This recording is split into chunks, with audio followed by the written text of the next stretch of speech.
Now we're happy to hear from an executive joining us from Moscow, who's going to share insights on the challenges of being an executive of a global corporation in times like these. So Patrik Ziman is here. He is the head of finance and administration at the Russian affiliate of Boehringer Ingelheim.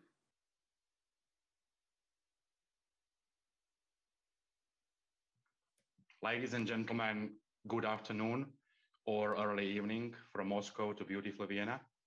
It's my honor to have a chance to contribute by a little drop to the ocean of experience, knowledge, wisdom, and success represented by all of you tonight. And I hope that those couple of ideas I want to share with you can lead to some interesting discussions or some new thoughts in the upcoming days. The last 13 years of my life has been linked with the German pharmaceutical company Boehringer Ingelheim with a significant footprint in Vienna. In Vienna, the company operates a very modern R&D center, biopharmaceutical site with 2,700 employees managing the region of 30 countries. So sometimes if you are close to Schönbrunn, just drive up the hill, Altmannsdorfer Straße, and you cannot miss it. On my path so far, I was working in 4 countries as the head of finance or the head of supply chain at the national or regional level. Yes, I made the cross-functional move. Highly recommend it. It was a great time. And then suddenly in 2019, we found ourselves with a family in Moscow.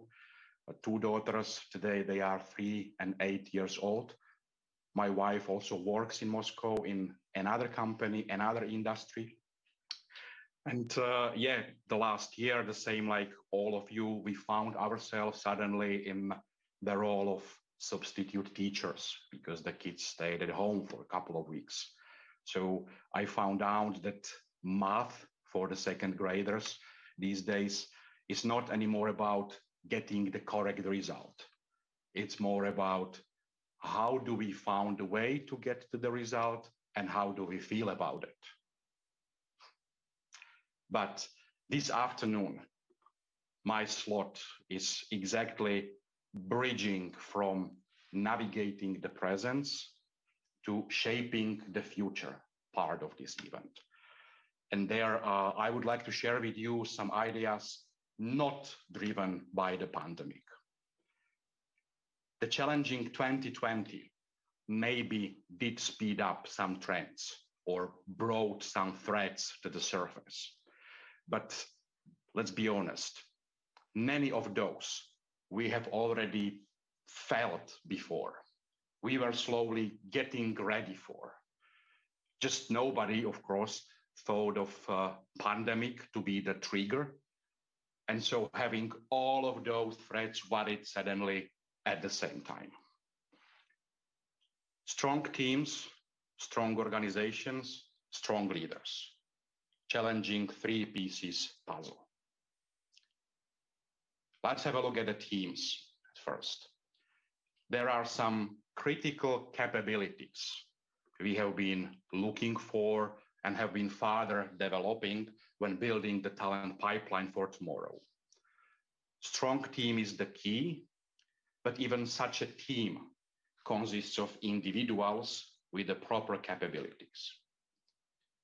Let me share 2 individual capabilities I believe are extremely critical at all levels, in all roles in the organization, which we are looking for in each interview. The first one is the ability to think and communicate and cooperate cross-functionally to evaluate the impacts of the actions at all business levels, but also across the hierarchy. The ability of being the owner of the topic, an expert in my own area, even when talking with the partners at the higher or lower levels of the hierarchy. These days, structures are getting flat. Time is running extremely fast. Environment is very complex. and simply the ability to talk the language of your partner, even if you are in procurement and partner is in marketing, sales, medical department in our case. That's extremely important. The same like talking across the hierarchy. These days, also the young talents, young people have a chance suddenly to come to the high level meeting to present the ideas, and they need to be ready for. The same like those at the high levels need to be ready to discuss the topics with people at the lower level of hierarchy with a respectful approach, different language, and that's very important to look for at the very beginning. And all of these lead to the second extremely important ability, and that's the ability to take a decision even when 100% of the information is not available. And this is valid for all the levels, not for the top leaders of the company only. Everyone makes even a small decisions on a daily basis. And everyone would be able to do the decision when everything is known and all the information available. But that's not the situation today. And the decision that we ask the supervisor to take the decision, that's not really a decision. Then if we have some proper skill set in the team, that lead us to the second level of the organization in general. Having people with the right capabilities, that's one part of the puzzle.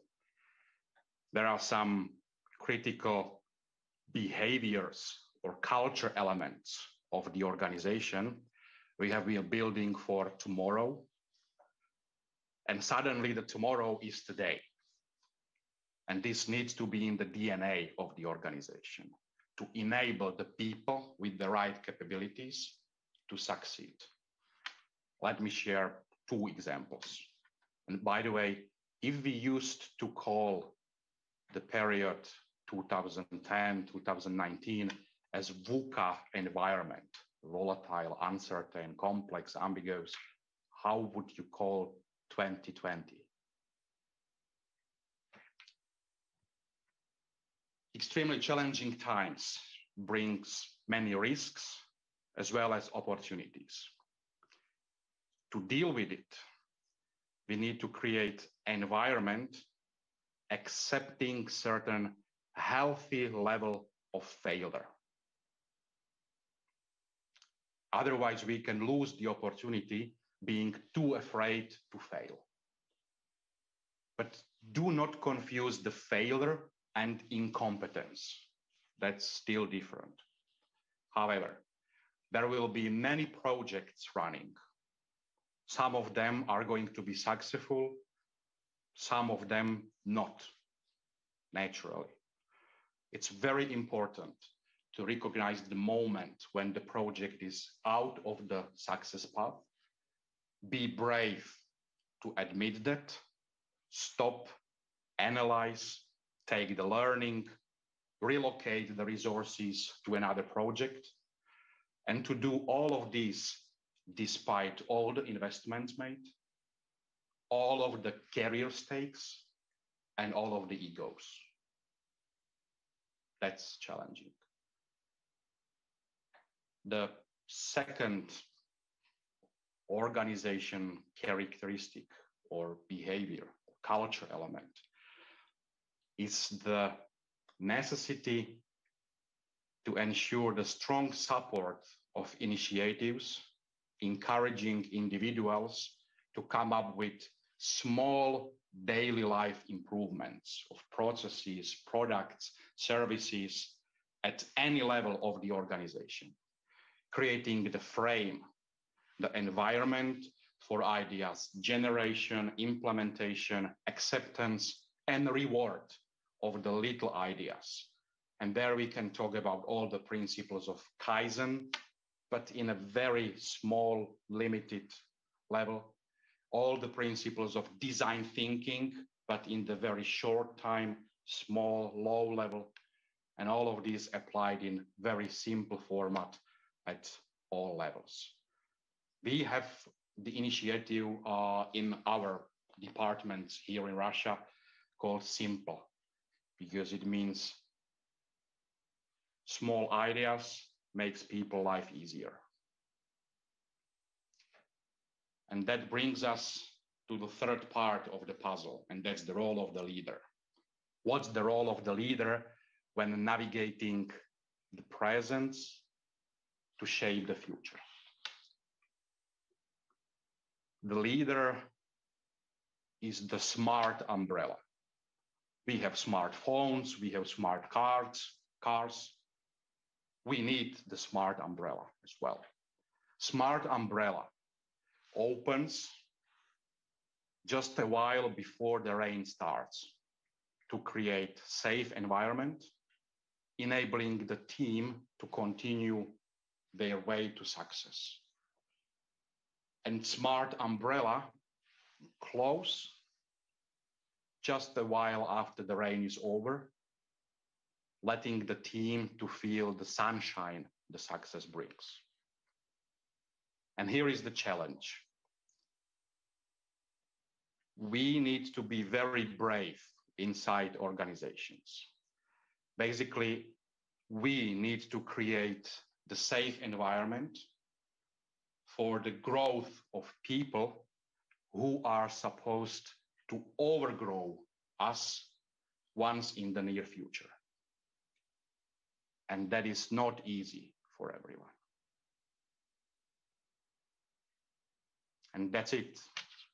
That's my drop in the ocean tonight.